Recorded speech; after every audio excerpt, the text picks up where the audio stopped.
మేడ్చల్ జిల్లా Ghatkesar police station పరిధిలో అర్ధరాత్రి దొంగలు బీభత్సాన్ని సృష్టించారు. గట్టు మైసమ్మ ఆలయంలో తాళాలు పగలగొట్టి హుండీ ఎత్తుకెళ్లారు. పక్కనే ఉన్న చెట్ల పొదల్లో 2 హుండీలు పడేశారు. మొత్తం 6 హుండీలను దోచుకెళ్లారు. 2 నెలలుగా లెక్కించని ఆలయ 6 హుండీలు సుమారు 30,000 క్యాష్ పోయినట్టు తెలిపిన ఆలయ ఈవో భాగ్యలక్ష్మి సమాచారం అందుకున్న పోలీసులు కేసు నమోదు చేసి క్లూస్ టీం సహాయంతో దర్యాప్తు చేస్తున్నారు.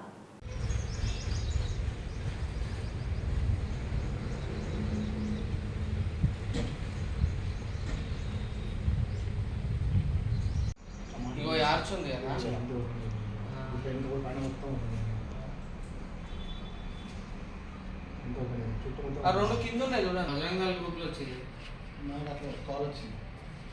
బజరంగ గ్రూప్ కలిసి ఫస్ట్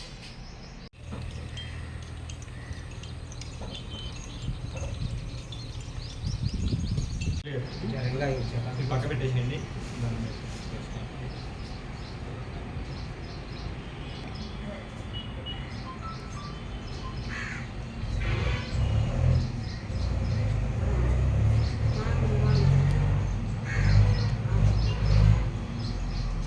గట్కేసర్ నందు వేంచేసినటువంటి శ్రీ గట్టు మైసమ్మ దేవాలయం నందు గత రాత్రి దొంగల పడి హుండీలు దోపిడీ జరిగింది.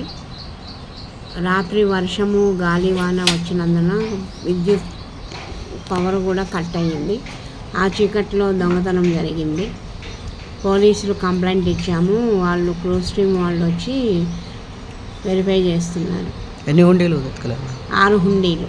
సుమారు ఎంత నగదు పోయింది? సుమారు 30,000 వరకు ఉంది.